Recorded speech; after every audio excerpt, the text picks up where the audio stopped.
Ladies and gentlemen, Дорогие друзья, dear friends, рад I'm приветствовать pleased to greet the government and business representatives, experts and industry specialists who have gathered to this meeting of the BRICS Business Forum.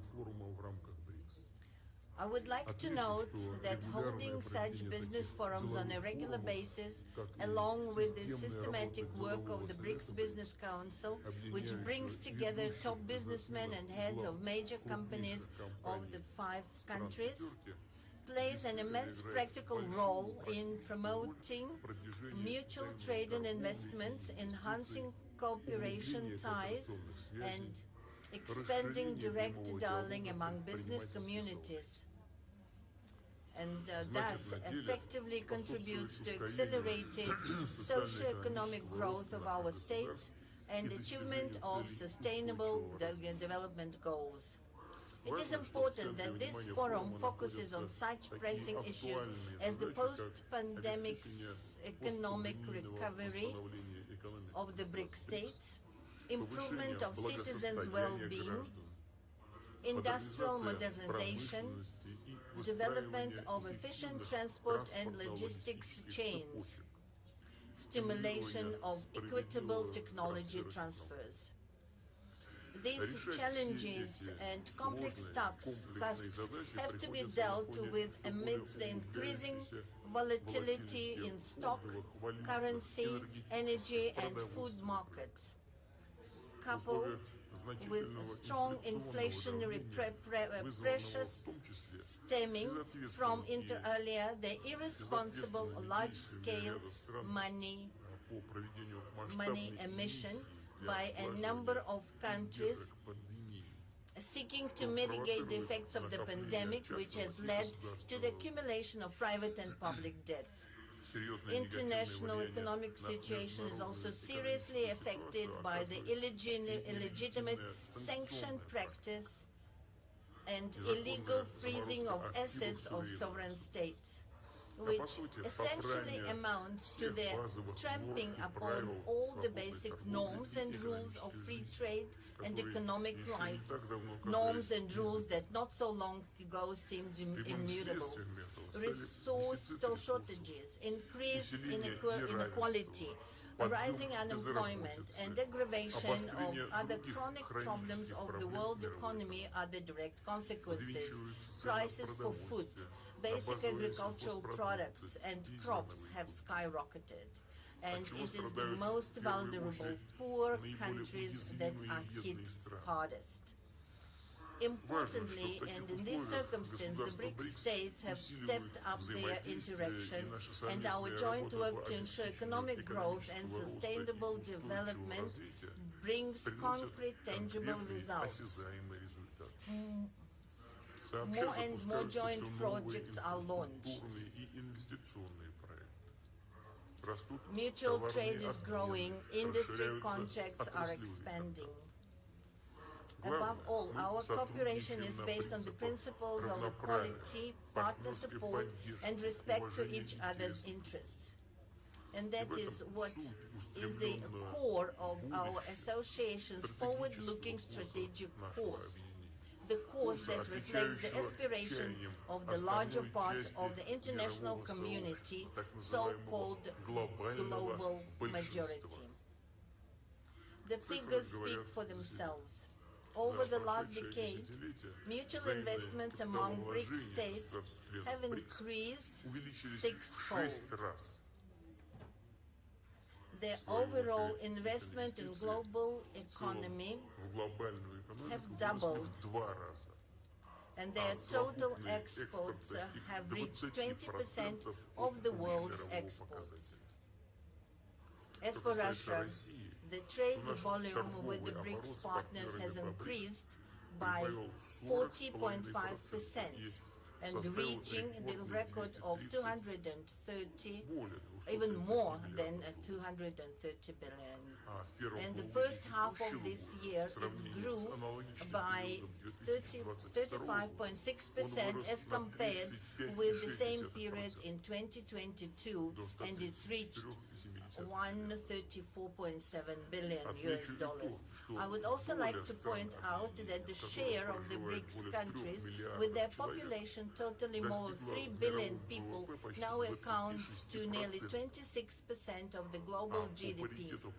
And our 5 countries are ahead of G7 in terms of purchasing power parity, with 35.1% against 30% forecast for 2023. The objectives and irreversible process of de-dollarization of our economic ties is gaining pace. We are working to fine-tune effective mechanisms of mutual settlements and monetary and financial control. As a result, the share of US dollar export and import operations within BRICS is declining. Last year, it was only 28.7%. In fact, this summit is to discuss the entire range of issues related to the transition to national currencies in all areas of economic cooperation between our 5 nations. The new BRICS Development Bank, which has already become a credible alternative to existing Western development institutions, has a great role to play in these efforts. It is only natural that enhancing connectivity and creating new resilient transport routes has become a shared priority in cooperation between our 5 countries. In this context, the BRICS Business Council's initiative to elaborate modern intermodal logistics solutions and develop railway transport corridors is of particular importance. For this part, Russia actively works to redirect its traffic and logistics flows to reliable foreign partners, including BRICS states. Our flagship projects include the Northern Sea route and the new international North-South transport corridor.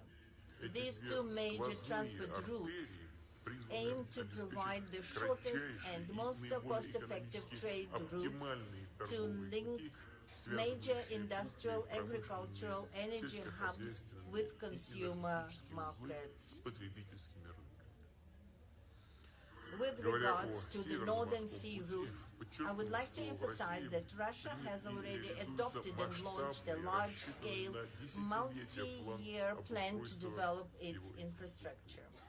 We intend to build fuel terminals, hub ports, to ensure connections with road and rail transport.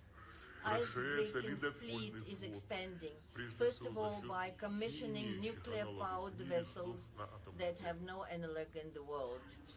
As for the North-South transport corridor, it will connect Russian ports of the Northern Seas and the Baltic and with offshore terminals in the Persian Gulf and Indian Ocean, thereby providing opportunities to increase cargo transportation between Eurasian and African countries.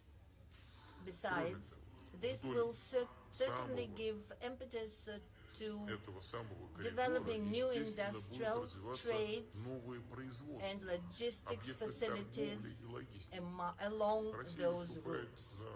Russia stands for greater cooperation within the BRICS on reliable and uninterrupted supplies of energy and food resources to the world markets.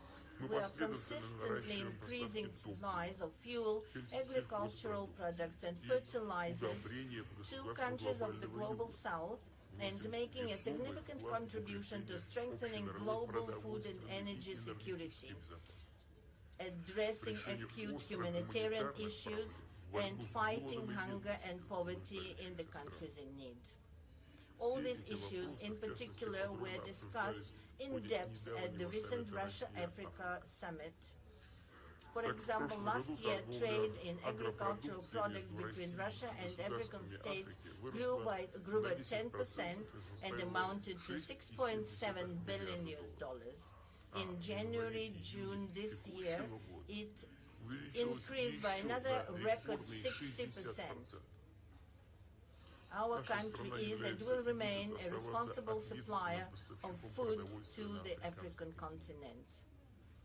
Russian grain exports to Africa amounted to 11.5 billion tons in 2022 and almost 10 million tons in the first 6 months of 2023.